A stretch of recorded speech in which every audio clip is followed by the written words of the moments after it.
Yeah, what's happening, everybody? What's going on?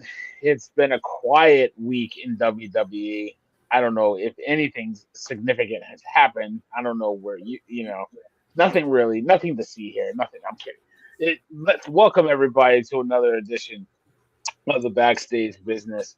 We're all set up. The ring is set up. Everything. The pyro's ready to be blown off. The fans are piled in. They're in their seats waiting for the show to start. And here we are on another glorious Wednesday to talk everything wrestling on the road to WrestleMania. I don't do this by myself. I got a couple people with me. The Queen cannot be here tonight. Her presence will be felt and missed, obviously, because she's the balance to everybody here. But we got Mr. Oba Aura himself, serious in the building. Aaron Simmons, what's going on, brother? What up, big dog, man? Your boys in the building, man. We got a lot to talk about between SmackDown, Raw, NXT, man. There's been a lot going on around the world of professional wrestling, man. I can't wait to get into it, man. Let's go work. Absolutely, and obviously with us is the controversial one himself, who the villain called out specifically. We got Corey in the building. What's going on, Corey? Just another Wednesday with nothing to talk about, huh? Nothing at Nothing. all. Nothing really happened. I mean, what happened here? I feel like just another week came and went. Nothing really happened. Uh, listen. Um, I don't even need to dedicate the show to talk about any of the little things that happened. There is a lot of something that happened that's been kind of percolating all over the place and spilled over into every other show, and it was addressed on Raw.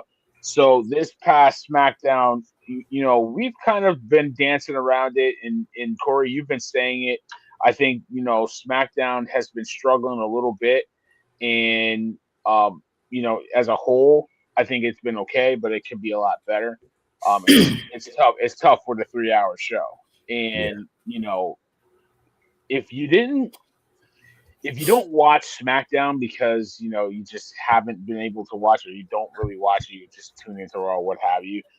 I think you missed fireworks that have still been going off, and that is we got the reveal. We were anticipating it. Corey, I think you were messaging us, and we got the reveal. Who's going to be on the phone? Who's but the voice on the phone? And open the show. It's Cody Rhodes or Corey Rhodes, if you listen to Danhausen. Yeah. Corey Rhodes out in the ring. They're brawling, and who comes through underneath the rope to interfere? Not Ric Flair, not Vince No, McMahon, not no, Ted DiBiase. not at all. No, not Charlotte Flair even. Not even Not Shane. not Shane McMahon. Pat McAfee. Pat McAfee revealed as the mystery man on the phone, the voice on the phone, and then he proceeds to have this promo cut, and I'm just gonna leave it right there. So, Mr. Aura Oba Femi Aura himself, serious Pat McAfee. Um, I think this is a classic example of what happens when people that don't know what the hell they're doing get involved. Pat McAfee is no stranger to the WWE. Pat McAfee is no stranger to the ring. He's no stranger to controversy and saying whatever pops in his mind. However, the WWE and creative could have went multiple different ways with pushing this story forward, and you bring in a guy of a Pat McAfee caliber to continue the story betwixt Cody Rhodes and Randy Orton. Um, there's a lot that I can. Excuse me. There's many different ways I can take this. But I think to sum it up in one word is pathetic. To be honest with you, we've enjoyed to a certain extent celebrity interference and celebrity guest stars, if you will, coming in and dipping their toe in. We've enjoyed musical artists, Jelly Roll, Bad Bunny, and so many different others, NBA players, Tyrese Halliburton and Jalen Brunson, and they make a guest appearance and then they go off and do their thing. And even though Pat McAfee has an elongated business with the WWE, for him to get involved in this type of magnitude is a great misstep. The WWE could have went a multitude of different ways, and they chose this. I'm disgusted. I'm pathetic. I think it's very, very pathetic. And there's really nowhere for them to go but up. I hope. Cody Rhodes said what he had to say. CM Punk said what he had to say, and we'll get into that. We'll get to that. I want to focus on just the. I just, again, Randy Orton being who he is, what he is to the business, what he's done in the business. Pat McAfee, really though? I mean, you did a great video on it. Out right now across social media platforms. Give that a follow, follow, subscribe, all that fun stuff. But Pat McAfee, though, I don't have any more words. That's basically that in it. When you say it like that, that just is how everybody feels. I think people that go live, that do live reactions, people that comment on those videos, people that do videos after the fact, like us, a Wicked Bitter, and everybody.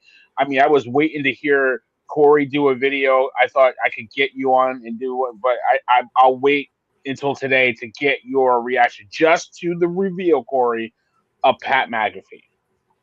Well, first of all, I feel like I said it last week jokingly. Be prepared to be prepared to be disappointed. Sure. I said it jokingly because I didn't think they could mess this up. But I also feel like the disappointment that we feel and the irritation and I think it's our fault because I don't know if y'all caught this and I didn't catch it until after I seen somebody say it. But apparently on WWE.com, they had a poll up about who was on the phone and Pat McAfee was one of the options. And we all missed it.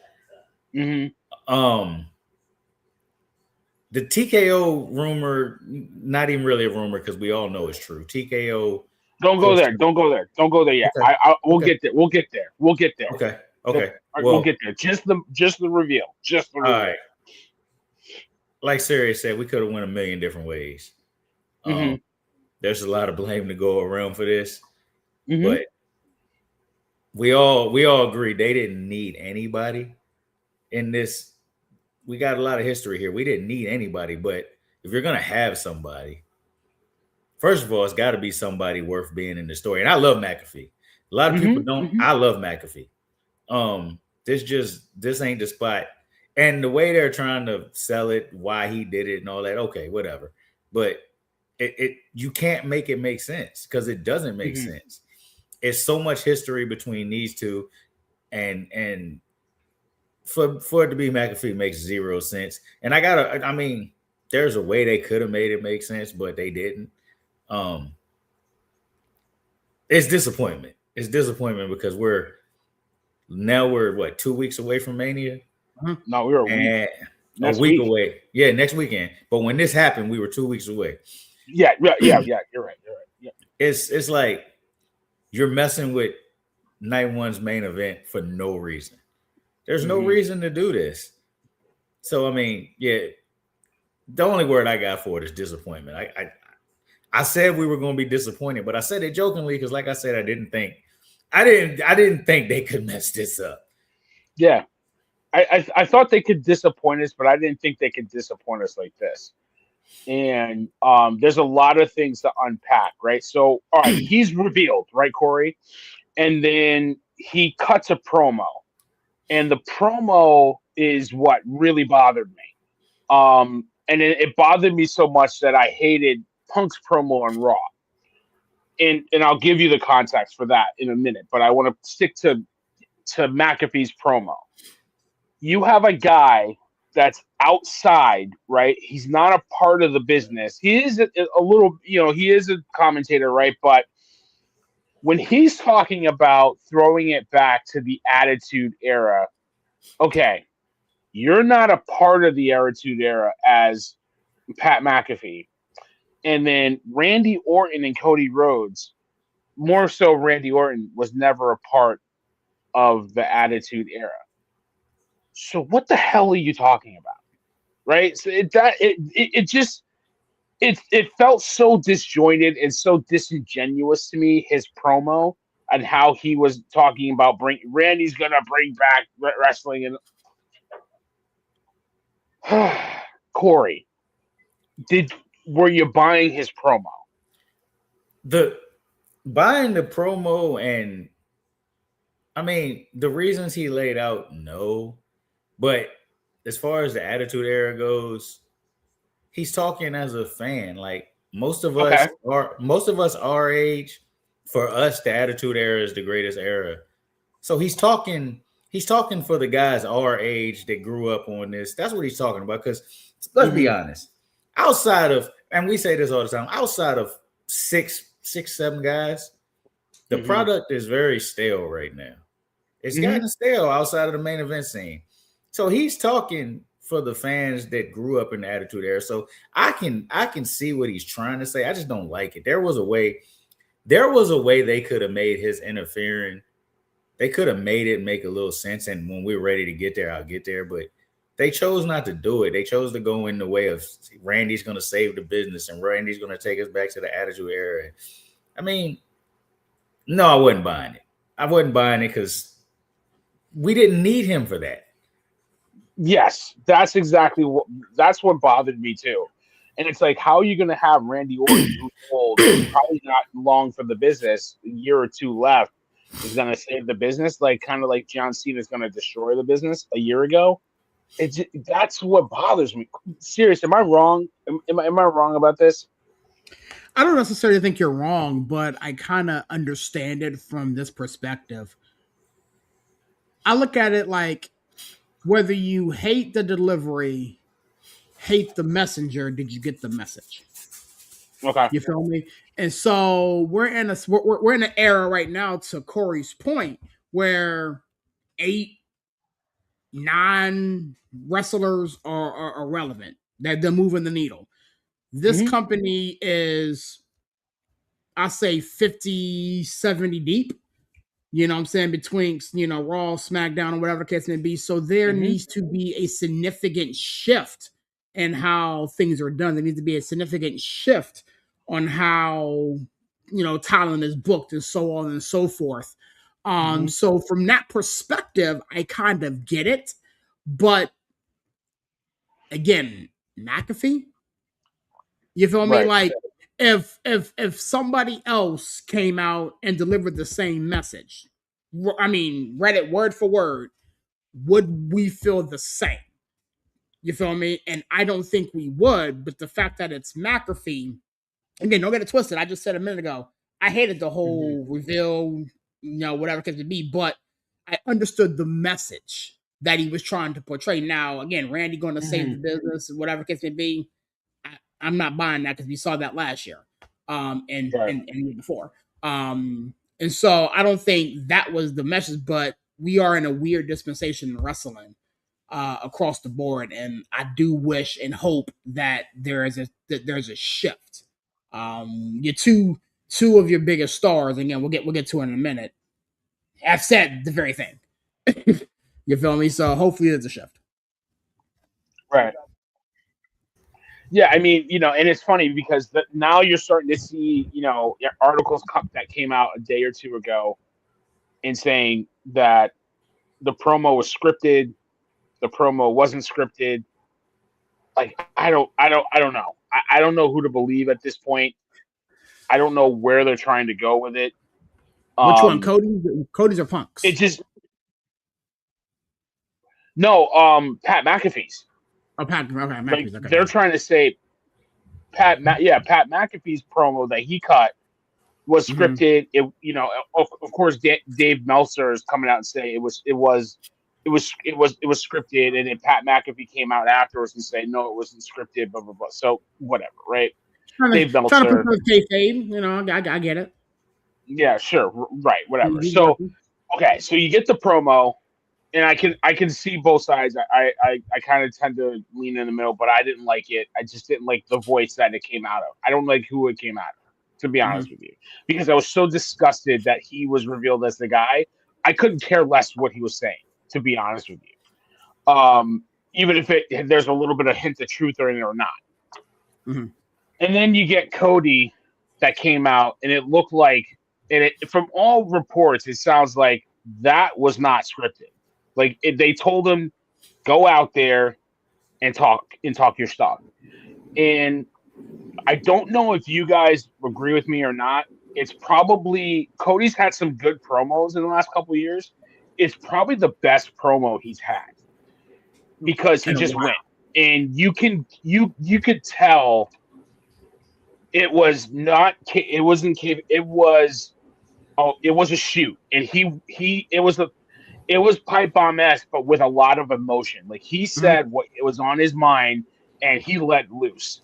And he cut a promo not only on Pat McAfee, but it was aimed to me at the person or the people that put McAfee up to this. And that's where I'm trying to build to. Because now it's starting to look like, and now you can talk about Punk's promo too. We can put those two together, stand them up. But I want to give Cody his shine first because I think people forgot, or because of what happened on SmackDown, that Cody came out and cut a really good promo and really let loose on anybody and everybody and said, "Fire me. You can see you can do that. You did it before, and how'd that work out for you? You fired me, and I started a new company. Yeah. Like you can do whatever you want. This is ridiculous." And like, I'm just trying to not paraphrase. I'm trying to clean it. You know what I mean? But like, he let loose on anybody and everybody. Pat McAfee, who shouldn't be there. There's 20 years of history, and we got Pat McAfee. Like you could tell they weren't happy that Pat McAfee was inserted into this storyline. And I feel like it's not just Corey Rhodes. I want to say Corey Rhodes because of Dan Haslam. But you could just tell it's not Cody Rhodes that is saying this. Like he's speaking for people in the back. And he's speaking for maybe creative people in the back as well. And I just want to unpack that with you guys. Corey, I'll let you go first on this one. What did you think of Cody Rhodes' promo? Oh, it was fine. I mean, yeah, it's probably his best one because it was real. That's how he feels. But Cody, I'm gonna get some pushback because of the two people I'm on this podcast with tonight. But Cody got to look himself in the mirror, man. Okay, go for it. I'm not gonna. You're not gonna get pushback from me. I want you to go. Just let it loose because that's I feel like it's going on right now in wrestling right now. Yeah, I mean, it was real. He said how he felt. He has every right to be pissed off. But like I said, they gotta look himself in the mirror. This is what, the third year in a row that they felt the need to insert somebody in Cody's story. It's very clear to me that he's Triple H's boy, but TKO don't have faith in him. It's clear. This is the third year in a row that they have felt the need to do something with Cody's storyline instead of just letting him have a one. Go back all the way to 40. The Rock was there. We know why The Rock was there because he thought he was going to get the spot. But then you had night 2, and you had to add 50 people to the match, which I get. That story, if you stopped at that story with the whole interference every year, I'd be like, you know what? That makes Roman look strong. That makes Cody look strong. That was for the story. But every year since then, they've added somebody to Cody's storyline. They never let Cody go into Mania and just have a feud. Right. But is that Cody's fault? No, but what I'm saying, and that's the point. That's the point. What I'm saying is he needs to do something different. Something he needs to. I understand y'all don't want him to turn heel. Cool, let's not turn heel. But at some point, you have to change. They do not have faith in you. If you can't, if TKO in their minds can't trust you to have a feud with Randy Orton, the one match when Cody won the title, there is one feud we all said needs to happen. We get it, and the company has zero faith in him to get it over the finish line? This is already feedback with that. Okay, I agree to a certain extent that Cody needs to switch some stuff up. You said it previously. He's too plastic. He's too corporate. He's a white meat base. Right. But the problem that I have with that statement is I don't feel as though it's Cody's issue. TKO has gotten themselves involved and stuck their spoon in the gumbo and started messing with stuff. We do not know what Randy Cody could have been without TKO's involvement. This is TKO doing. This isn't Cody. We do know what they could have been. We all know this would have been fire if TKO left it alone. I'm not saying it's Cody. I believe that. But I'm not saying I'm not saying it's Cody's fault. What I'm saying is serious. If every year we get to our big show, say we got the biggest show of our podcast one time a year, we do something crazy. Yeah. And every year, me or Villain or Stacey got to do something to make you look bigger. It might not be your fault. You might be doing everything you can do and you might be doing fine. But at some point, you got to say, you know what? They really think something wrong with me. I got to fix something. Let me figure out what I got to change. But then you can't, if that's the case, then you can have the moniker of QB1. But see, here's don't believe he's QB1. That's a Triple H thing. That's the point. That's what I'm trying to get out of you, Corey. Look at it like this. You said ever since Cody, I keep saying Corey because Dan has it. I was watching those videos before the show. I'm sorry. Okay. Ever since Cody won the belt, you said the one feud that we wanted to see was Cody versus Randy. Cody versus Randy is a great wrestling match and a great wrestling storyline. It's not a TKO storyline in the sense that they want something, a spectacle to sell this event with ESPN, with all the like it being shown on Good Morning America or Get Up or all of their properties that will transcend the wrestling business, right? TKO wants to put it on a bigger level. This is a great match to sell WWE, but you're only selling WWE to like the couple million in the US and the millions around the world that watch the product, right? But they're thinking of like, okay, we got to deal with ESPN that all reports say ESPN's not happy, right? You guys have seen that. And then you got also when you got people on shows, and this goes into what CM Punk said, going on shows, who's the guy that's selling on those shows? Roman Reigns. It ain't Cody Rhodes. It's Roman Reigns. It ain't CM Punk. It's Roman Reigns. The two guys with the belts aren't on Good Morning America or USA or the late night show, whatever you want to call them, selling the product. It's Roman Reigns selling the product. TKO says, we need to sell these tickets. We aren't selling a lot of tickets in Las Vegas. Pat McAfee might sell because he's a name outside of wrestling that attracts a wider audience. The Cody Rhodes and Randy Orton storyline is a great storyline for wrestling, but to TKO, it's not selling anything. It's not selling ESPN. The first event, the first PLE that ESPN got was a shoehorned event. Yes, is a shoehorned event that came out of nowhere. And who did they use to sell that event? Brock Lesnar, a name bigger than the storylines you had running, right? Cena versus Lesnar. I can sell that on TV. And you're right, Corey. This is the third year that you had somebody outside of wrestling in Corey Rhodes' storyline, right? Cody Rhodes. But like seriously, you had The Rock, big name, the year before.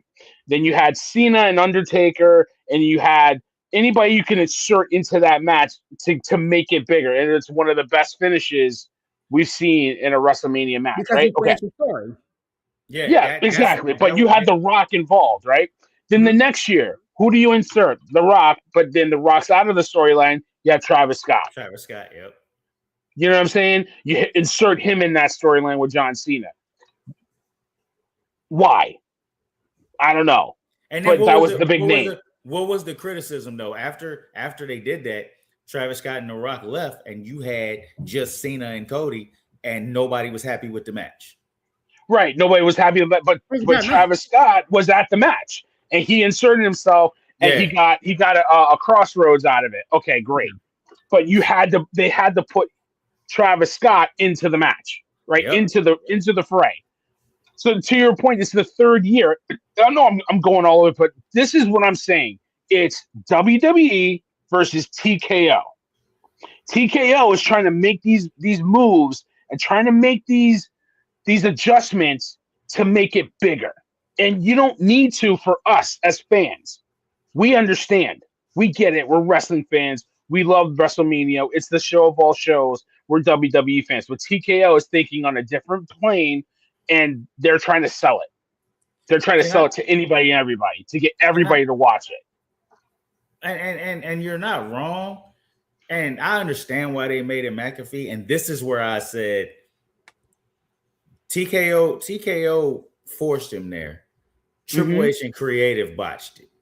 Because I think it's the other way around. Hold on. Okay, go ahead. TKO told them weeks ago it was going to be McAfee. It was at least a 3-week notice. It was going to be McAfee. Throughout this 3 weeks, you could have done something to make McAfee make sense. You could have had video packages. You could have had pre-tape stuff and made it look like old clips where Pat was talking down on Cody or something. You could have done something to make McAfee make sense. Now, when McAfee cut his promo, this would have made it make sense to me. He could have cut his promo and said, you know what? The business is down. We're not selling out. You're the champ. You're not getting it done. And then he could have went into something that happened in real life. Did you know Cody Rhodes canceled his show day of? He was supposed to be on McAfee's show, and like an hour before he went on, he canceled. You could have thrown that into the story. Sure. I got the biggest sports show in the country. Who do you think you are to cancel on me? You could have made it a personal reason why McAfee was doing this. You could have. But here's where I'll push back. I think this is all a play. I think this is a complete work. And you guys get on me when I say that about other stuff, but I'm gonna die on this hill. What's the work? What are you saying is the work? This whole TKO versus WWE thing is a work. I said it in the chat Monday when Punk came out and dropped his pipe bomb, and I kind of hinted at it, but I was watching it and I was like getting ready for UConn. UConn lost, so I was kind of not in the chats, right? And I didn't watch the show until the next day. I really think that they didn't want to set up McAfee because they wanted this. They wanted us to talk about it like this. They wanted us to say it came out of nowhere. They wanted us to have it as a surprise. Then they wanted Cody Rhodes to have this big promo. They wanted CM Punk to drop the pipe bomb. They wanted everything. If this wasn't like really a part of the storyline, you don't hear Michael Cole during the show talking about how people are not happy that Pat McAfee was real. He doesn't say that. I agree with you. I agree with you up to a point. I agree with you that it's a work. I definitely think it's a work. They all work. I mean, I don't think this is real up to an extent. Now, y'all said earlier Cody's promo was great because it felt real. I also think Cody's promo was maybe not 100% scripted, but I think it was partially scripted. And I'm gonna tell you why. A work shoot, right? Yeah, I'm gonna tell you why I believe that.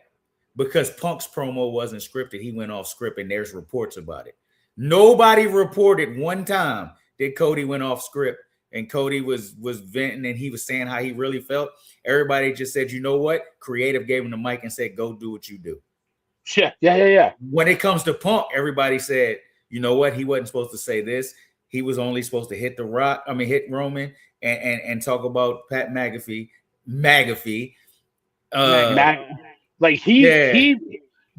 Punk's promo scathed on a lot of different levels.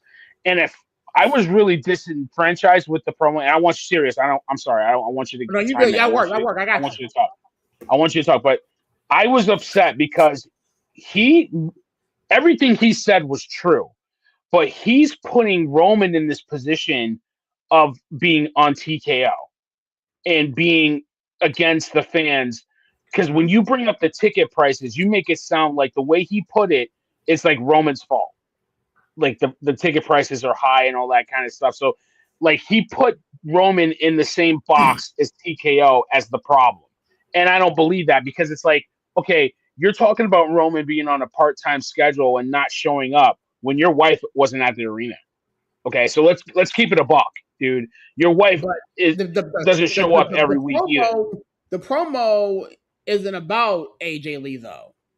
No, it's not. But you're trying to say Roman you shouldn't be cheering for Roman. Roman's part of the problem because people like Roman don't show up. Stop right there. Stop. Go ahead. What you just said is why he's doing what he's doing with Roman. First of all, Roman ain't there. Second of all, he cannot get the crowd to turn on him, and he's trying.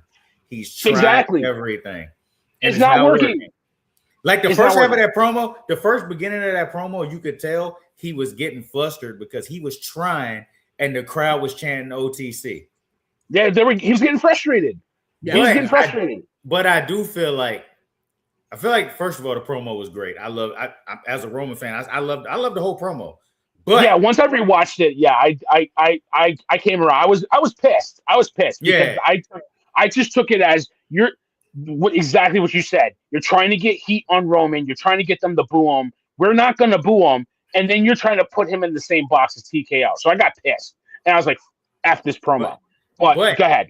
But with the promo though, Roman was such a small portion of that promo that most people have forgotten what he said about Roman. Yeah, you're right. Because he killed everybody. The McAfee stuff. Yeah, the McAfee stuff was great. The Vince McMahon stuff was great. The TKO lowered the ticket prices.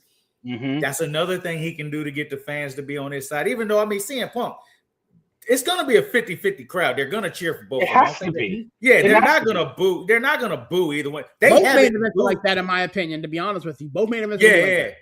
Except, I will say this, Cody has gotten some boos. In the other match, they haven't booed Roman or Punk. They're cheering both of them. So you're not going to get them to turn, but you'll get more people on his side by him telling TKO, you need to lower the prices so all these people can be there.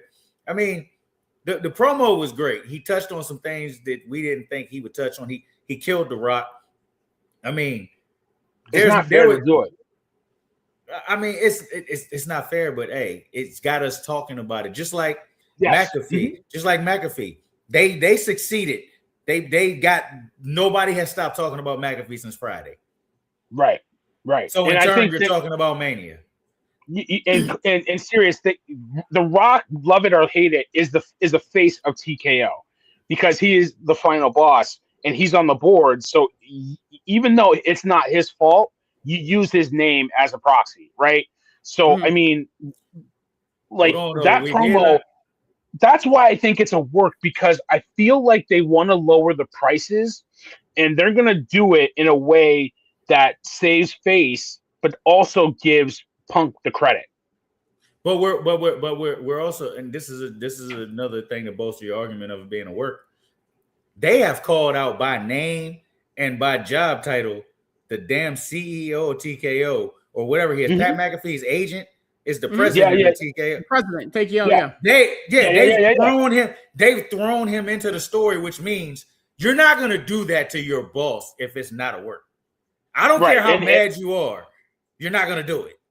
No, you don't, because Punk can say that I'm a millionaire and I don't care. Like, no, that ain't true. Yeah.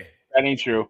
Like, because it may not stop your money right now, but like after a while, that money starts to dry up.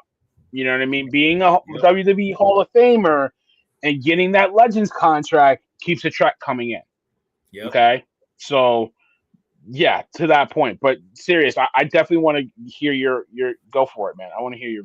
No, man. I mean, honestly, I there are moments when I just sit back and let y'all work, because for me, I agree with both of you. I feel as though there are some moments and there are some parts of Cody Rhodes's promo that was straight to shoot. It was a shoot. And there are some moments where, he may have been said, make sure you mention this, or make sure you mention that. But they're going to put this all on TKO, and they're going to make this make this thing feel as though this is all TKO's fault. The reason why it costs, $2 million to go to WrestleMania is not because the storyline's like I thought it is, because we had that conversation in the chat, but it's because these prices are insurmountable. And the reason why the prices are insurmountable is because of TKO. To Punk's promo, I loved every second of it. Loved every second of it. He hit Roman, and I have some feelings about Punk in this promo, but we'll hit that in a minute. But he hit Roman, he hit TKO, he hit everybody he needed to hit. And he did it in CM Punk fashion. We've always said that when it comes to cutting promos, there are very few that do it as good as CM Punk. Here's my problem with it. It's disingenuous. You cannot call Pat McAfee when you are buddy with the boss, Triple H, and the McMahons that are on the president's cabinet. That part. Unless it was off script. To Corey's point, can't do that. That wasn't on script, and I will defend Punk in this instance, and then I'll let you get back to it. We know where he lies when it comes to that. He hates it. When it comes to that political crap, we know who he's for and who he's not for. So I don't have no problem with him saying what he said. I have an issue with it because for all intents and purposes, you called him Pat McAfee. You can't say McAfee when you are buddy with the boss and his family who, he works for him. He's not. He works for him. He ain't buddy. He works for him. But my thing is this: he's tight with Triple H. They have a better relationship. They have a better relationship than they had a decade ago. That don't mean nothing.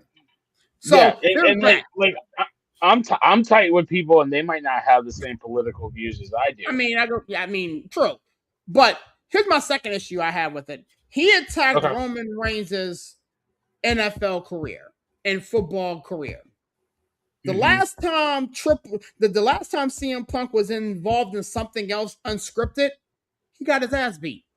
Oh, we'll hear about it. We'll hear about it Monday if Roman's smart. I'm sure. I hope we do. Roman Reigns was an All-American football player. Yep. So the thing I had with CM Punk, even though his promo was very well delivered, I was on point with it all. I clapped. I applauded. I thought it was great. When you put the pieces of it together, it doesn't line up because, again, the political aspect of things, again, if that's how you feel, then you can't call him Pat McAfee, and you can't come at Roman Reigns' failed football career when you stepped outside of something else unscripted and whatever the case may be. The UFC wasn't for you, bro. No, absolutely. For you. That's why I agree with Corey and what I said. I didn't like how he was going after Roman. One, because he tried to make him look like the villain, tried to make him look like the bad guy. And everything he said, not to say that was disingenuous, it was BS. Because it's not like he failed at the NFL. If you know Joe's story, he had leukemia and they wouldn't let him play football. He didn't fail at football.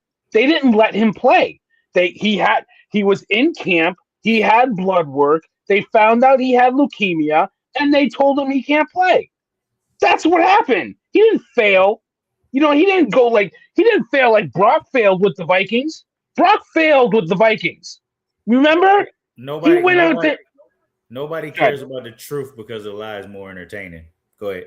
Thank you. The delivery of that lie was very entertaining because, again, I applaud it. I was clapping. But it's like that part. That's a lie. His failed NFL career is a lie. His He already came out and said the best flex is me being a full-time husband and dad. You can't go back on that. Like, you can't come out and say, oh, you being a full-time dad, that's a punk move. No, because I'm a dad. I'm a husband. You can't tell me what's more important, my job or me being a father or me being a husband. I'll tell you which one it is night and day. And I know you guys will say the same thing. What's more important, being a dad or telling your kids, not right now, I'm working? What are we talking about? And your wife doesn't show up every week. And it's not like, and to your point, it's not about AJ, but like your wife does the same thing you're trying to vilify me for.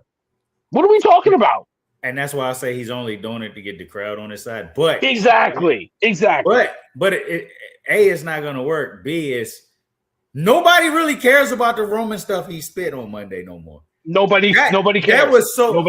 It was so small. It's like people have gotten so used to this company not mentioning the old man that when it happens, it overshadows everything.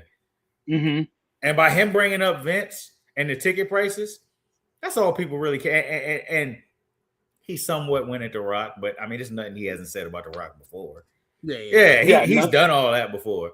But yeah, you bald fraud. He said that last year. And it's like, that's why I think he went out there and he flipped the script. He told them, I'm pretty sure they told him, like, hey, get into this a little bit, and he went off the script. But at the end of the day, it's all a part. I think after Mania, you're gonna have a fake TKO versus WWE. Yeah. Kind of like a WCW versus WWE invasion storyline. We'll get something. We'll get something leading into Survivor Series, so they have a match like that. Definitely, it's all a work. Like you said, McAfee didn't come out of nowhere. They just wanted us to think it came out of nowhere. Mm-hmm. So I mean, which is why I wasn't. I mean, I was disgusted on Friday, but then I was like, I'm over it. Friday, like I didn't look at SmackDown. I saw McAfee. And then I saw Cody's joint at the end. Other than that, I avoided SmackDown because they kind of ruined the night for me with that. Yeah, it did ruin the night. But then the more I thought about it, the more I came over to what you're saying. I mean, it's a business. They're trying to drum up interest for Mania. Not only that, the first hour of both nights is free. So they're trying to get people to get the app. They can talk about, like they was talking about Mania on Get Up the past couple of days because of McAfee. Mm-hmm. McAfee's talking about it on his show, which I mean, love him or hate him, McAfee got the biggest sports show in the world. So it was smart to have him involved. I just feel like he could have been involved in something else. Yeah, I wish he was involved in something else. And instead of inserting him, put him back at the desk. He was good at that. Well, they did say he turned it down at first. He didn't want to do it. Yeah, that's what I heard too. Yeah, which I mean was because he got the money he wanted. Because I also think that part of this is his next deal is going to be for his show on Netflix. They're going to get off ESPN eventually. So he knows it. Pat's a smart businessman. It's all. I'm with you. It's all the work. I mean, Cody said some things that he probably really felt because I'm sure Cody is tired of every year them inserting something in his storylines for no reason. Like him and Randy, like you said, it's not gonna. They don't feel like it's selling to the outside to the casuals. But this is WrestleMania. This ain't for the casuals. Lower the ticket prices, and everybody's gonna be there. Like, but that's the point. It kind of is for the casuals because even if you're not a wrestling fan or you're not a big time fan like you used to be, you know what WrestleMania is. Yeah. And you're going to either watch it or you're going to read about it or you're going to watch highlights about it, right? It's WrestleMania. Even when I wasn't watching full time for a while, when Mania came around, Roman and Brock Lesnar, huh? Okay. Oh, Stone Cold's going to be there against Kevin Owens. I wonder what happened in that match. Let me see what, like, you know what I'm saying? Like, there's always something to sell it. So, and that's what that's the wrestling fan in us is saying. You could have had Pat McAfee there, but you could have had him involved in something else. But the business side is like, you know what? Pat McAfee involved in the main event match is going to get eyeballs. It is going to get views. It's going to get on Netflix. It's going to get on his show. It's going to get on Get Up. That's why they put him there. And it's those two things that are butting heads up against us, right? Because we, as execs, we know the business side, but we also know as a fan, like the fan side, what we want to see and what storylines we want to see and how we want it to go. So that stuff, we know backstage business. We know what's going on backstage, or we have a good idea of why we think they do certain things, and that's why they did it. Because we're sitting here talking about it. And on every podcast that's been out for the last couple of days, they've been talking about it. And that's what they want. They won. At the end of the day, they won. They always win. Yeah. The house always wins. The house always wins. At the end of the day, we're talking about it, good or bad. So I thought, it's been a crazy from Friday to Monday. Crazy. It was like, that whole Easter weekend, but like it's been a crazy on the third day. But like, you understand what I'm saying? Like it's been a crazy couple of days, and I don't think this is, to your point, I don't think this is the last we're going to hear about this storyline. It's going to go past Mania. They have an opportunity, hate it or love it, to capitalize on this, and I think it's in everybody's interest, because this is another thing I want you guys to think about. What's going on in the world right now? The war, that we are in a war, but we're in a war, that's going to affect Mania next year if it keeps going the way it's going. It's already affecting the events and stuff right now because prices are high, gas is high. We're in they can say what they want about the economy. It ain't helping the little man that can try to go to Mania. The person, the average family that would try to go to Mania isn't going to Mania because the economy sucks. They can't afford it. The ticket prices are high. Why? Because planes run on gas, right?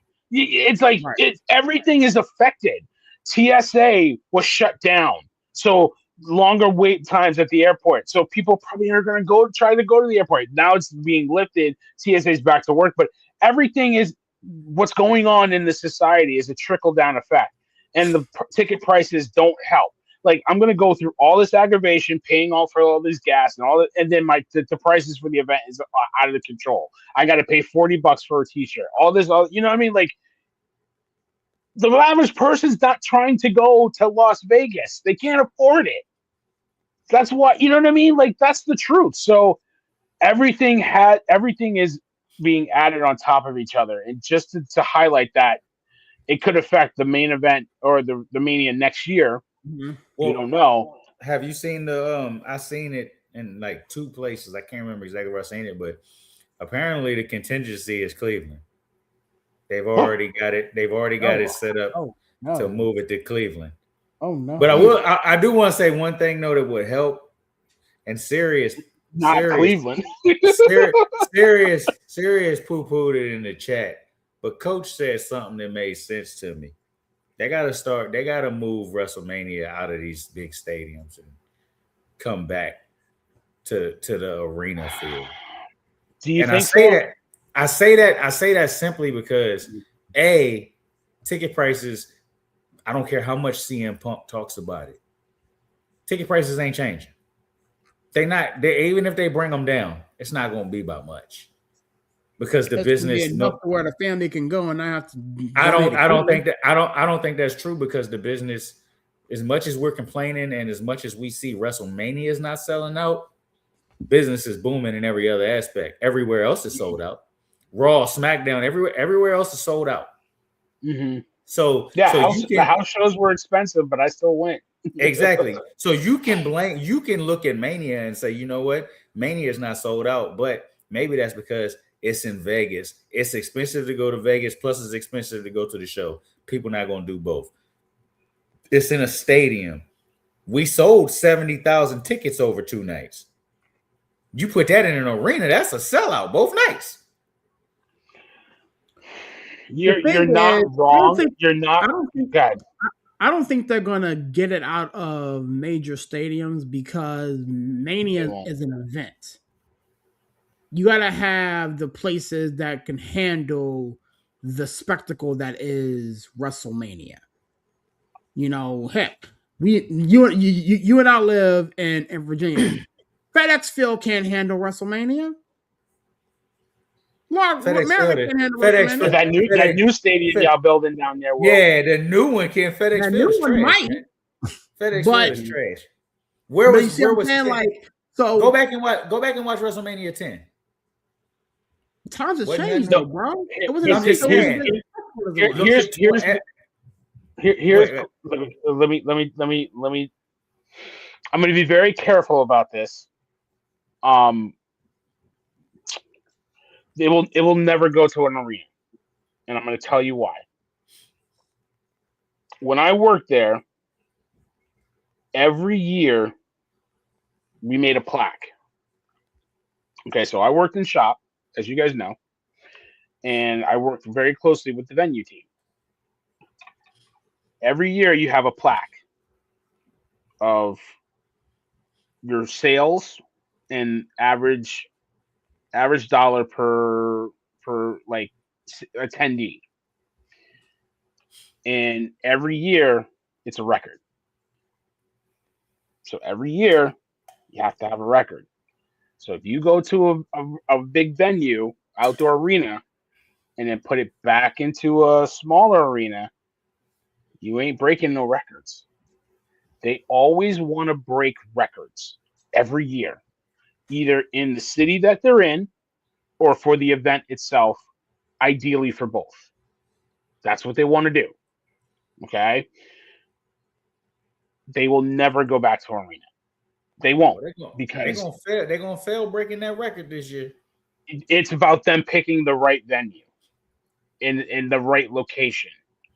Okay, that's why it's going to Saudi. It will never go to an arena.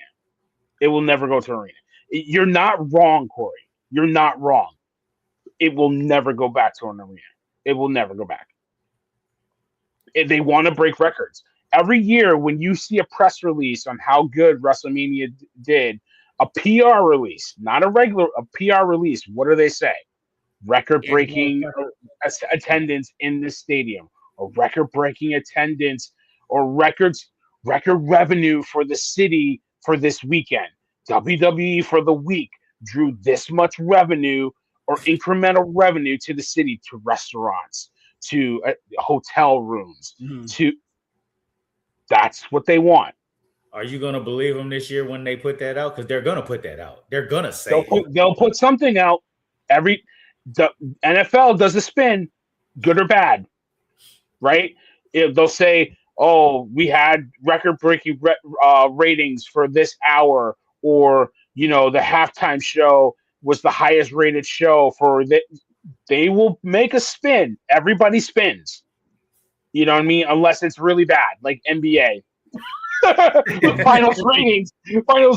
But this is a great point. NBA ratings for the last finals was down. Game 7 was one of the highest Game 7s. They'll always spin it. That's their job. So, you know what I'm saying? Well, I can't wait to see the spin for this, because we already know it's not a success. Yeah, exactly. So, but they got a week. There's no way in a week you can get somebody to make travel plans. To Vegas. That's the issue. Like, because I do feel like if there was ever a show that you could wait until day of to buy tickets to and get good tickets, because the prices are going to have to drop, is this year's Mania. The problem my homie did it last year in Vegas, and he said he's going to do it again this year. Yeah, but the problem is you got to already be in Vegas. You can't just be like, exactly. He lives there. I mean, that's well, there you go. He lives there. Yeah. So serious. Perfect example. If you were able to get tickets to WrestleMania, if it was at MetLife Stadium for cheap, would you do it? Yeah. Because how far are you from MetLife Stadium? 4 hours. That's me. 4 hours. You can make that drive easily. I'm about 2 hours from there. I can make that. If it was closer to you in like Philadelphia or something, even anywhere even closer, a big arena near you, Corey, what's the nearest big arena near you? Like probably Philly or MetLife. Yeah. If you could, MSG. If you could do that, you could probably say, okay, maybe I could find a hotel room close by, or I could make the drive 4 hours and I would drive back to get into Mania to say I was there. Nobody lives in Las Vegas. Who lives in Las Vegas? That's not a town like it's not a town where I say, oh, I'm gonna plant my roots here and have my no, you visit Las Vegas. You know what I mean? You don't live like people live in Orlando or so they live in Miami. And they visit Miami and visit Orlando for Disney or for Miami for the nightlife and all that good stuff. But you understand, like nobody lives in Vegas. You live around there, but you understand what I'm saying? Like that's your point, right, Corey? Like you got to be there. You got to already be there to say, "Oh, I might as well go check out WrestleMania while I'm there." I mean, you got to bank. You got to bank on. Did last year, and he's gonna do it again this year. But you said he lives there. That's he different. lives there. Yeah. But you got to bank on for a situation like that. You got to bank on the Cali fans because Cali is not there. Yes. Apparently, you can drive from Cali to Vegas 3 hours. So I think it's like an hour drive or something like that. Maybe an hour. So if you get the West Coast fans, it's like, you know what? I got a feeling the prices are gonna go down. Let's just go. Let's just go to Vegas. If not, we'll do something else for the weekend. Right. But who right now? But who right now, realistically, is gonna do that in the economy we're in right now? Who's gonna do that? That's the problem. Like you brought up MetLife and all that stuff. Yeah. If that was the case, we could drive that 4 hours, but I wouldn't do it just to be like, let me drive this 4 hours and see if I can get into Mania. I would have to have made plans to just be out there for something else and then check the prices while I'm there. I'm not going to go off there off of hope. Like maybe I can get in. Yeah, it's not going to happen.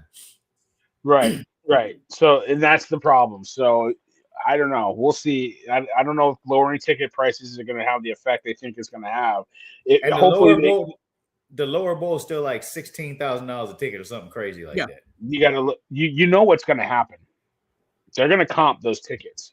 They won't have to. Yeah, they ain't got no choice. They're going to be paying people to come out there. Yeah, I know what's going to happen, and I'll tell you guys later. Okay, so.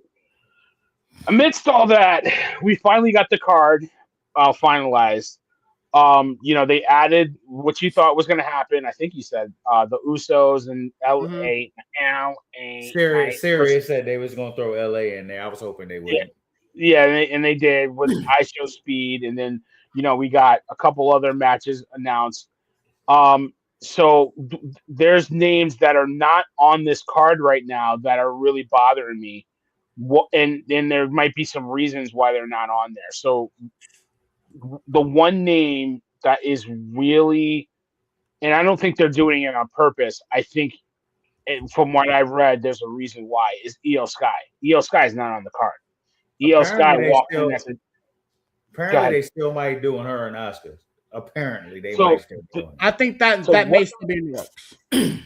So what I'm hearing, and I want to get your guys' take on it, and it probably won't take you very long, is that they're holding out Asuka Io because of the Bella Twins, or the Bella Clones. They're Bella Clones because they think, what's it, Brie? I think it's Brie is legit hurt. Nikki, and Nikki, yeah, she's legit hurt and might not be able to make it to Mania. If they can't make it to Mania, then they're talking about putting Asuka and Kyrie in that match to replace the Bellas, which leaves Io left out. I say, screw that. If the Bellas can't make it, they can't make it. What I would do is make it a 3-way match, and you still put Io, because Io can't be 50-50 on this card. That's BS. I think Io's going to get on the card, but I think Io Huh? No. I can get her involved. No. I can get EO involved. No. Io's gonna be on the card. If he says what I think he's gonna say, because I know he's gonna say, I'm kicking him off the show. I mean, I can get her involved. He's not okay. He's not wrong in the No, match. I know. He's not wrong, but Io's gonna get on that card to defend Rhea Ripley. Io's gonna be on the card. Yeah, but she needs to be she's one of the best female wrestlers. She cannot be on this card. Let me ask you a question. Serious question. Yeah. What's bigger for Io Sky? She gets a one-on-one match with Asuka, or she turns on Rhea Ripley and has a feud for the rest of the year? I'm asking what would be bigger? Listen. What's bigger for her is her turning on Rhea. But I can't see Io. I didn't ask you what you can see. I said what's bigger. WrestleMania is about moments. I know, but because that's what I mean. Her turning heel is better than a blow-off match with Asuka. It wouldn't even be a blow-off. They built it. But it would be a blow-off match. That would be the last match, most likely, for a while. That would blow off the feud. That's what a blow-off match is called. Man. Yes, you're right, Corey. But no, it's not going to happen. And I'm offended that you would say that. I took care of that for you. I thank you. I appreciate it because I just don't appreciate that language. But why? So, and this. I swear to God, I need Stacey out here. So we can't have Cody turn heel. We can't have Io turn heel. Like, what are we doing? If that's the biggest, if Io turning heel will be the biggest thing for Io's career, not just turning heel. I know, Corey, but this is my bigger problem. You had arguably one of the best matches last year, not just at Mania, but of the whole year. Bianca, Io, and Rhea, and two of the three ain't going to be on the card. That doesn't work for me. That's my problem. I understand you're not wrong. I'm not saying you're wrong. I'm just saying a bigger statement for Io would be what I suggested. Yeah, Bianca's not going to be there. Bianca's not going to be there. She's hurt. She need. You know what? I would put. She needs to wrap her hand in whatever they got, and she needs to be there somehow, somewhere. I heard something about that yesterday. I saw something. Talk to me. I saw something too. Talk to me. I think Jade wins at Mania. And why? That launches her into Bianca. If she's ready. If she's ready. I don't think the only way. I mean, next week we'll do predictions. Mm-hmm. But it wouldn't shock me if Jade won. And it set up Jade Bianca, which is what we wanted in the first place. Everybody keeps talking about that, but we know Bianca's hurt, so you can't count on that. Yeah, I wouldn't be shocked. I wouldn't be shocked if Jade won, and it was because of what I've been saying for a year. But hey, I digress. I wouldn't be shocked. Nah, to your point, she needs it more. We'll talk about that next week. But that's one person that I was surprised that didn't get announced, and I think it's because of the Bella clones. And then Tiffany. Yeah. Tiffany time is not on the card. Neither is Julie. You sent something earlier about Tiffany. And that's where I'm going with it. Yep. That's where I'm going with it. So go ahead. I'll let you go ahead. Go. Well, I mean, the thing you said, apparently she's trying to get into more stuff outside the ring. And you haven't been around long enough to guarantee your spot if you're trying to do other things. You're not Charlotte, Becky, Rhea. Those girls can go do whatever they want outside the ring. Their spot is guaranteed. Your spot ain't. A lot of people. Go ahead. No, the issue I have with that statement is if the WWE is not going to use her, then why not go explore other venues and other opportunities? I don't think it's that WWE doesn't want to use her. I think I she don't think want to they be got used. wind that she wants to do other things, and they're like, Yeah, "Oh, you do? Well, I'm not going to use you. I don't need you. I don't need you to sell WrestleMania." and they don't need her. They don't. Yeah. She She's on the card. God, basically what it looks like is, first of all, she comes from a different background. She's not a wrestler. She's a no, gymnast. she's not. She's a gymnast. Yeah, She's a it gymnast. looks like right now that she used the company as a stepping stone to bigger things, and there's nothing wrong with that. Exactly. I have no problem with that, but Mhm. there's consequences. You wanted something else, cool. You don't need to be on the biggest show. We got women here that are killing themselves to make this card. That's right. You know, if you don't want it, we'll give it to somebody else. Because we got Io Sky that's not on the card, and she would do anything to get on this card. Tiffany doesn't. I don't know. I can't say for sure because I don't know if that report is true or not. But if it is true, it makes it's making a lot of sense because she has said in the past she don't want to be wrestling past 30. That's a fact, and she said that, and I can't blame her. Listen, Kelly. Yeah, she retired at 20. Shout out to Santino. She retired at 25 and didn't come back. She was only 25 when she left. So yeah, I mean, it's not out of the realm to be that young. AJ Lee left when she was 30, 29, 30. But that was for other reasons other than sure. But she was young too. Yeah. That's what I mean. Like, it's not out of the realm that guys leave when they were young. Like, I don't think The Rock ever intended on being a big Hollywood star, but when Hollywood came coming, he was like, well, I can do a movie and not beat myself up. You know what I mean? Brock left and was looking to leave when he was young too. He came back, but when he left WrestleMania 20, the WrestleMania that never existed for certain reasons, he was intent on not coming back. He gave the crowd an MSG, the finger, and everything. So,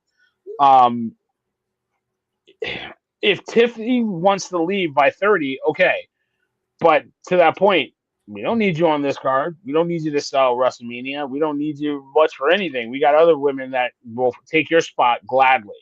Yeah. I know there's somebody that's walking around or being wheeled around in a wheelchair that could take her spot with ease, and we wouldn't bat an eye. And that's our hero, our patriot, Chelsea Green. You know what I mean? Like, so, yeah. I just thought it was odd that those names weren't on the card. But Rey Mysterio did get on the card. He's inserted into the IC match. Hey, look!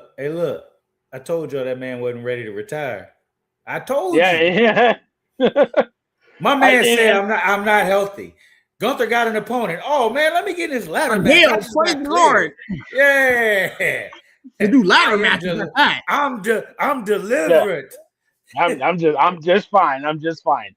But yeah. So he got on the card, and honestly, like I liked Raw. There was some good stuff that happened. Stephanie Vicaire, don't you ever talk about her mama? I know that. Listen. Both them girls are lumped up right now. Somebody got to tell Stephanie it's a work. This is 2 weeks in a row. She didn't live up 2 weeks in a row on back, like sneaking and her. Poor Roxanne just got back in the protocol. Yeah, but like what I liked about it is because, first of all, I love Stephanie Vicaire way more than I love Liv Morgan by far. So I'm here for that. I take to the violence. I don't care if Liv's face is messed up personally because whatever. But I mean, listen, I like her, but I think it adds fuel to the fire. Yep. But one thing that you noticed, they hinted at what we talked about. Is Roxanne really for Judgment Day or is she for Finn? Never got an answer out of that. Stephanie kind of messed that whole thing up, but I think honestly, it's coming. It's coming. So we'll see. But I think they teased that. But yeah, I mean, and one thing too, Gunther and Seth. You just have to be patient. Just let it breathe. Everybody don't like it. It's thrown out of nowhere. But this storyline is going to go past Mania, and it's going to build past Mania. And I told you're you going to last week get where it was going. yeah, it's going to build past Mania, and because now Paul Heyman owes too many favors around There's a lot of favors. There's a lot of favors. You know what I'm saying? So it's a lot of favors. I mean, Corey? Do you dig what they're trying to build with Seth and Gunther? I do. The match doesn't mean anything to me because we know the outcome. You've built one of these two. You've built one of these two up as a monster. You're not gonna make them lose at Mania. And Seth and Gunther? Yeah, and one of them's been built as a monster. Okay. They're not gonna have him lose. He just retired 2 legends last year. He's not losing. He's not, and especially if this is gonna go where Sirius thinks it's gonna go, and he's probably right. He ain't losing. He's going into that on a streak. And that makes it anticlimactic to me. Plus, somebody got cleared and they were holding him out. So that somebody is going to get involved.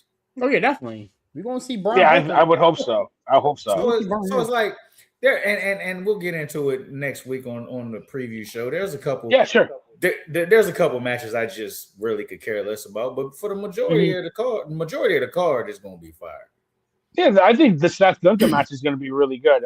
I think the match should be good. It's just it'll be a technical, great technical match by 2 guys. Yeah. And you look at the card up and down there. I mean, obviously, LA Knight and Usos. With anything with speed, it's just like, ugh. But I mean, like for the most part, the card is pretty solid that they announced. They announced it live on Get Up on Tuesday, so that was a big deal. Again, using ESPN, TKO. That relationship. So, but yeah, I thought for the most part, I think they accomplished what they had to accomplish. And the only thing really bad that I didn't like about the show on Raw was how it ended because I wanted more. And that's why the ending was great. Yeah, it left you wanting like, what happened? I'm trying to find videos of You know what I took away from that? The only thing I took away from that whole scrum? No contract's been signed. Not a contract's been signed.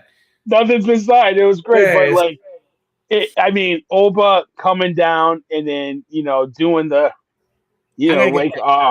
with the Brock, hit Brock shuffle and oh my God, that match is. Listen, everybody knows how I feel about Brock and all that good stuff, but I can't sing his praises anymore. He has made Oba Femi. He made him. Let's hold that for after Mania. Let's hold that. No. Anything can happen at Mania. I get that, but right now, he has literally taken a rocket off the floor and strapped it to his back. It's up to Oba, and it's up to your point, creative, but it's up to how they do the match to see how far that rocket goes.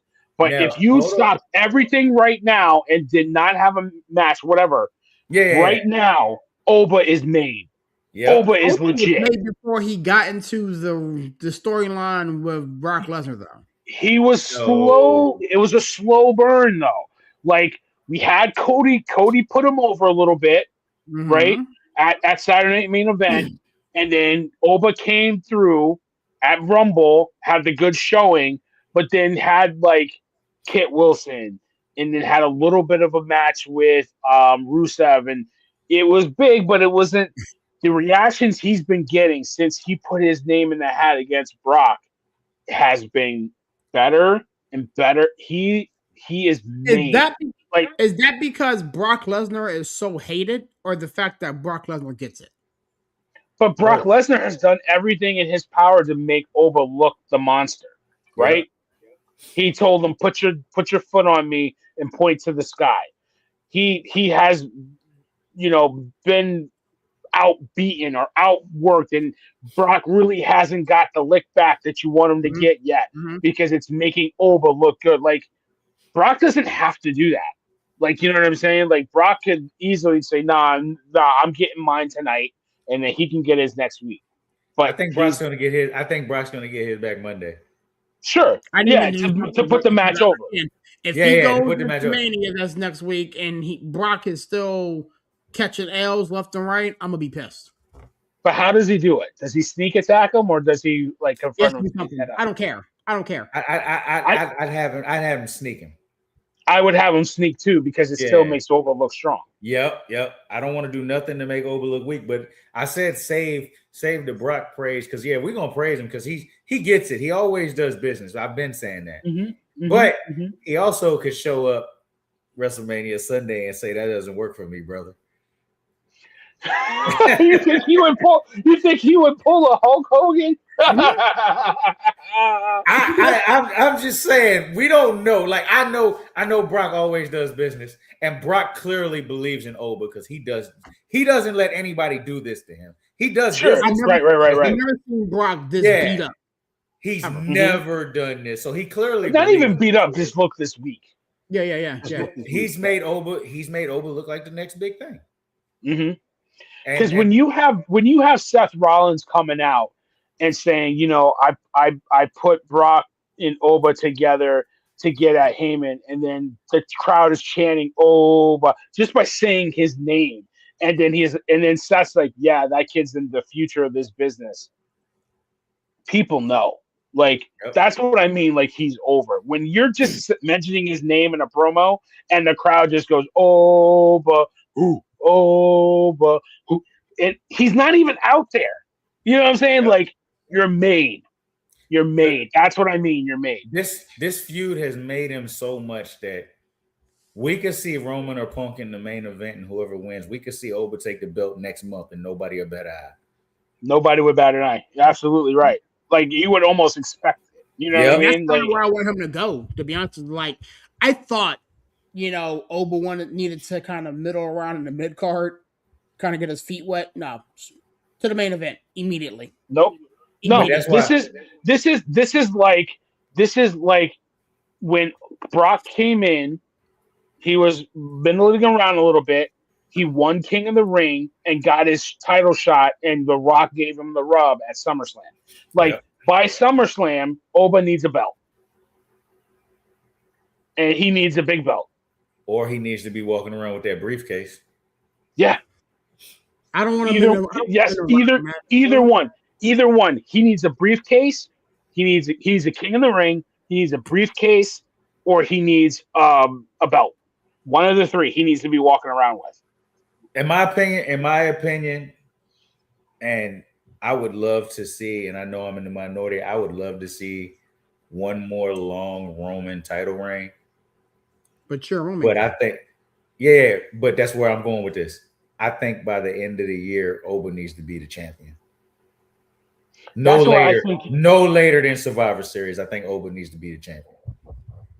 Do you try to get Roman to have a reign, drop it, get it back by Mania to put Oba Roman in Mania? Or do we know where Roman's going for Mania, and I do believe that the belt will have something to do with that. But you don't need the belt for where we know Roman's going. That's what I'm saying. That's why I'm saying you put the belt on Roman, and then you let Roman drop it to Oba at SummerSlam. Yep, because what you just said. Who gave Brock the rub? The Rock. Who you use Roman for the same thing? Yeah, that's what I'm saying. Like you give Roman the chance to give. He gave Cody the rub. It worked for a year or two, but if you get Roman to give Oba the rub, oof. I love CM Punk. I just don't think CM Punk's big enough to put in that doesn't sell. That doesn't sell. Yeah. Roman oversells. Roman oversells. Yep. So, but I got a feeling they're gonna hold off on putting that title on Oba for a little while. But I think by the end of the year it has to happen. He's already the biggest thing on Monday Night Raw. I think he needs to be I think he needs to be in the picture. I think he needs to be competing for it, whether he wins it or loses it, doesn't get it. But I think that he needs to be in the ether. You know, yeah, he needs to be in that conversation. I don't have him competing for it if he's not going to win it. I do. And here's what you can do. If you don't want him to have it yet, if you want him to have a Mania moment where he wins his first title, you have him in a match for the title, but somebody screws him. Brock comes out and screws him or something. It's like he should have won, but somebody interfered or something happened to make him lose it so that he still looks strong, but then you hold it to Mania if you want to hold it that long. But I can't wait another calendar year in wrestling terms when Mania is the start of the year. Mania is January 1st. I don't want to wait a calendar year for Oba to get a main event win his first title. Where would you rather him win it at? Would you rather him win it at SummerSlam or Mania? To your point, if Brock does right by this kid at Mania and Brock puts him over at Mania, he needs to win by SummerSlam. If they mess this up, I don't agree with that. I don't agree with that. I think you need to have them in a title match at SummerSlam, or and how you have those qualifying or whatever the case may be. You know what I'm saying? I have them there, but I don't think you put a title on him yet. But if he beats Brock clean, what are we talking about? If he beats Brock clean at Mania, isn't he a title contender? I mean, he's a title contender, yeah, but like he could walk into Pierce and say, "I want the title match now." Yeah, that's what I mean. So if he puts him over clean, but are you going to drop the strap to him? The only way you do not put the title on Oba at SummerSlam is if you do what Barry said. Somebody's got to screw him. You cannot have him go to SummerSlam and lose clean. I don't care if it's Roman. I don't care if it's Punk. I don't care if it's Seth. None of them should beat him clean. Nobody. And I'm a Roman guy. If it's him and Roman, then the bloodline needs to get involved and cause Oba the match. Something has to happen. Something has to happen. Because you can't have Brock make him and then bring him back down. You can't do it. I won't even look at that as him being brought back down though. But you beat the Beast clean at Mania. You cannot come down from that. That's like you beat Undertaker's streak. You can't come down from that. You beat Undertaker's streak. It's the same level. I just feel like you go in, and I know y'all don't agree because we've had this conversation before. I feel like you go into Mania and you let Oba dominate Brock, and you have Brock saying, "I want my lick back, and I want it back at SummerSlam in my last match." The hell with Gunther. Get him out of this retirement crap, because clearly this retirement character almost cost him WrestleMania. Yeah. It almost cost him Mania. If Braun's not hurt, Gunther has no match. Mm-hmm. He's got to get out of this character, and he's got to go to creative and say, "Look, man, this ain't working. Everybody, I can't retire everybody." Mm-hmm. Brock clearly believes. I understand Gunther wants that match, but Brock clearly believes in Oba. Then, if that's the case, then does Brock lose back to back?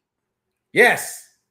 How much you make it? You make him even bigger. That's why I said you go into SummerSlam. I mean, you go into Mania, and you let Oba do to Brock what Goldberg did to Brock. Boom, boom, boom, match. Then you get Brock coming back, and he's like, you know what? He can make any excuse he wants. I want my rematch at SummerSlam, and if I can't beat you, I'll retire. You just do the Shawn Michaels Undertaker thing. Mm-hmm. I have to beat you, and if I can't beat you, I don't want to be here no more. Sure, you can do that. That way you keep Oba at the top of the card, and you don't have to put the strap on him yet. But if you don't have plans for him to be with Brock at SummerSlam, there's nothing else he can do but go for the strap. He has to be big time, and you better figure it out. You gotta figure it out, and it's a long way. Either he doesn't show up to PLEs, or when he does, he's main eventing. And we can't sit here, and we've done this for a while. We've all done this. Who's next? They gotta build the young guys. No, you have one. Oba's here. Put the rocket on him and let him go. You got two right now. You got two. You're doing a great job with Oba on Raw. And guess who closed the show on SmackDown? Trick. I'm gonna say something. I'm gonna say something. You might agree with, you might not. Mm-hmm. Two of us ain't gonna have them titles at the same time, bro. That's just not gonna happen. You're not wrong. You're not wrong. But that's just not gonna happen. Listen, we are booing the hell out of Gingerbread because of that line had me hurt, son. He said ginger ale, ginger snaps. The more they boo that man, the more confident I am he gonna win this at WrestleMania. Don't say that. I think he is too, to be honest with you. I ain't gonna hold you. No, don't put that negative energy out there. Don't do that. Mr. Whoop that. Mr. Lemon Pepper. Mr. Hollywood. I gotta call Lash. I gotta call my mama. I gotta call Daddy. Look at it like this though. Go ahead. No, I think they have to set up Trick Mello, and the way I know. I think that's coming out. It's gotta. Then you gotta end Gingerbread. You gotta get him out of the way, and you gotta just get Mania. You're done. We're done with this. Let's get Mello Trick. Or you have Mello cost Trick the match, like Trick cost him the match. Bingo. That's my point. Oh God! And you know we're right. That's why we're right. I know you're right. But I want the belt to mean something. It's got to go to Trick. But how is this guy complaining that he's not a world champion? I need to be a world champion, and then he's got the U.S. title. Villain, let me ask you a question, Villain. Okay. You competitive, right? You got friends that you competitive with, right? Sort of. I'm not as competitive as I used to be. Well, I'm very competitive. I'm not just off the break going to admit my best friend is better at building talent than me and just put the belts on all his guys. I'm not doing it. So you think Paul and Sean are going at it? I know they competitive. They love each other, but they competitive. You don't think Triple H hears how great Sean's got NXT going and how much NXT is just as good, if not better, than Raw and SmackDown? You don't think he hears that? Especially since the man that built NXT is Paul Levesque. My man was on 7 p.m. in Brooklyn with Carmelo Anthony. You ain't never in your life seen Triple H on a show like that. Well, I don't. I think he was too busy at the White House. So anyway, real quick. Listen, Gingerbread's got to drop the belt to Trick, and then we'll get Trick Mello for that belt. All right, that's got to happen. But Trick Williams had a great SmackDown, funny as hell, and the crowd just ate it up. They booed anything that Gingerbread did. They booed him. But really quick, I got to give props. Stand and Deliver was a really good PLE. I don't know if you got a chance to watch it. It was on YouTube, which is awesome for a lot of people. If you don't have Peacock, you weren't able to watch a lot of the bigger NXT PLEs, but it was on YouTube. The triple threat match: JC Jane, Lola Vice, Kendall Gray. Unbelievable match. So far, the best match of the year. Kendall Gray is scary good. He's really good. Scary good. She is really good. She is a female Kurt Angle. It's scary. Like how quickly she's picked this up. And like she did not belong on Evolve. Like you had to put her on NXT and start pushing her up faster because she is legit. It can go. But I'm glad Lola Vice won. I'm really happy for her. She deserves it. She's doing great work. JC Jane is an underrated superstar. Yeah. I cannot wait for her to get on SmackDown. I cannot wait. She is so good. Are we sure she's coming to SmackDown? I don't care where she goes, but she's really that good. Everybody I just wanted to give her flowers. I don't know if anybody caught any of Stand and Deliver. It's their big PLE. I watched that match, and I watched Sol Ruka's match. What do you think? So Ruka and Zarya was a good match too. Very good, very good, real good, very match, good match. Real good match. I've never seen. I've seen only a couple, but I've never seen Sol Ruka in a bad match.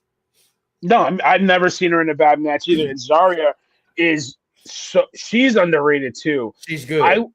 I can't wait for her to get shine on NXT and then slowly get to that main roster. I'm liking what they're doing with her.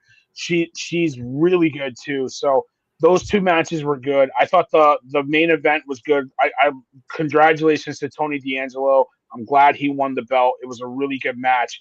Ethan Page and Ricky Saints are really good. Their comedic timing in the ring is scary good too. They can wrestle, they can go, but like those two in the ring, what they were doing and telling the story in the ring was really good. So and Joe Hendry, I feel like after Stand and Deliver, I feel like JC Jane, I think maybe Joe Hendry, and maybe Sol Ruka are three that are not long for NXT. That's my gut. I don't know how you guys feel, but I mean, I watched Stand and Deliver pretty lengthy. I mean, I was talking to you guys in the chat about it as it was running. I thought it was a very well put together card. Los Americanas, and that tag team match. That was a good match. Well, the thing I like about that particular faction is if you look at the storyline on NXT and the storyline in AAA is completely different. Yeah, it is. And so I'm excited. I'm excited about watching how that develops. Sol Ruka and Zarya. Y'all know how much I love Sol Ruka, man. This woman is awesome. I can't wait to see what she does going forward. I mean, she was in a match yesterday, and Zarya cost her the match. So I guess they're not done with that particular storyline. So I can't wait to see how that unfolds. Saints and Page. Beautiful. Just awesome. I mean, I can make a legitimate case that both of those gentlemen, move up here in the next couple. He's just that good. He's the Page is that good. As a matter of fact, I'm shocked that he didn't come up with the last call-ups, to be honest with you, with Oba and I think he gets a title run before he moves up. I think he gets an NXT title run before he moves up. And I think that's why Sol Ruka is still down there, because I think she gets a title run before she. I think she needs one. Yeah. Blake Monroe. Yes. Beautiful. That was a really good match. Blake and Tatum. Tatum is so good. Tatum Paxton is so good. Blake is very underrated in the ring because she's the glamour and all that. That was a damn good match. It was very good. But again, Tony D'Angelo finally conquered. So what? I said I feel about Blake Monroe the way you feel about Sol Ruka. That woman can do no wrong. Yeah, she's really good. If you get to go back and watch that match, Corey, it was a really. I will because I like Tatum. I have seen her once or twice. I like her too. Tatum is. I'm a believer. I didn't see it before. I see it now. She's really good. NXT is in such a great spot. It really is. It really is. Look. I've never heard y'all mention one bad NXT show. Never.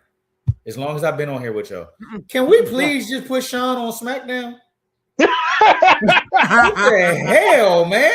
No, I think the talent the talent coming up would suffer if Sean wasn't there. He loves the developmental. He's not leaving. He loves that. Yeah, he loves that. Yeah. And the kids, all the kids really learn. They learn so much from it. It's invaluable to have a guy like that at that level. It's invaluable. So. Yeah, the whole PLE, to your point, it was just really good. I was really I was watching it while I was watching UConn, so I was watching and Avery was mad because I wasn't watching it fully. And then once the game went off, I was like, all right, we can watch it on the big TV. But really good. So it was a great week. Like I said, SmackDown to Stand and Deliver to Raw, and then we're heading into Mania season. So two more SmackDowns, one more Raw, and then we get the big show. Next week we'll have the junior execs do their thing. It's going to be a busy week. A lot of good stuff. We'll have our post shows on Saturday and Sunday. It's going to be a lot of fun. But Corey, thank you so much. I listen. It was a fun discussion. There was so much that happened with this this past week. I just wanted to go step by step. Thank you guys for being patient with me. I think we hit all the points. I didn't want to miss any points. I wanted to get your guys' opinion. I wanted to have the dialogue, so I'm glad we talked about it. Corey, give us a plug and close as we get on out of here. Y'all know what it is. See the show, like the show, share the show. If you enjoyed tonight, tune in next week for the preview show. It's gonna be some arguing. We gonna argue. So, no doubt. So tune in. I'll see y'all next week. Appreciate you, all right, Corey. Serious, you know what to do, my brother. Yes, sir, man. It's your boy Serious up in that 412 and the 703. Such a privilege and pleasure doing these show with these gentlemen on tonight. Shout out to the Queen, man. She got the day off, man. Handling some business. We'll see her back in the building next week, man. If you've been under a rock, man, we've been on this thing the past 2 days, man. Tomorrow, Lord willing, we'll be back in the building on the Houston Rockets show, man. These Rockets are streaking, and we get hot at the right time. So we will see what takes place with these guys, man. Next week, man, another packed week full of shows. Tuesday, back at Total Sports Show. Wednesday, we got the junior execs, doing their thing. We're gonna be back on the back half at 9. Prediction show. Wicked Bitter will probably be here in the building. Some other guests will probably be here in the building, man. It's gonna be an action-packed WrestleMania card weekend. And then they already alluded to, man, WrestleMania kicks off on Saturday as well as Sunday, man. The post show will be live directly after. Give us about 5 to 10 minutes to kind of wet the whistle, and then we're going to come right at it hard body, man. So there's a lot going on these next 2 weeks, man. And obviously the NFL draft will be here before you know it, man. So again, if you like what you hear, like what you see, man, give us a like, follow. And I always close up my shows like this, man. God is good, even though sometimes people are not, man. Catch you guys on the next one. Peace. Yeah, I mean, I know people definitely aren't, but God is always good. But listen, we got a lot of shows going on. The junior execs are going to be doing their show next week. I think we'll probably air that show on Saturday, the morning of WrestleMania. So be on the lookout for that. You got the Rocket show tomorrow. Please come back and watch that show. The guys do a great job. I'm pretty sure Corey and LG will be cooking up something for the 49ers show post-draft. So be on the lookout for that. I'll probably have a Knicks show coming up pretty soon as the playoffs get started. There's a lot of time. There's a lot of shows we're doing, just not enough time to do it. So be patient with us, but we got content for you. If you don't get the content on lives on our Facebook channel or our YouTube channel, you can always find us on our socials. We have clips that you can digest and get some quick hitters there. We're always talking. So listen. The crowd has moved out. There's empty popcorn and all that stuff all over the floor. They're sweeping that up. We're breaking down the ring. The ring's pretty much broken down. Put all the equipment into the trucks with Danhausen's face on it, and then we're going on to the next show, onto the next city. So thank you guys for listening to us. I appreciate you. We'll see you on the next Backstage Business. It's the Villain. We're out. Peace.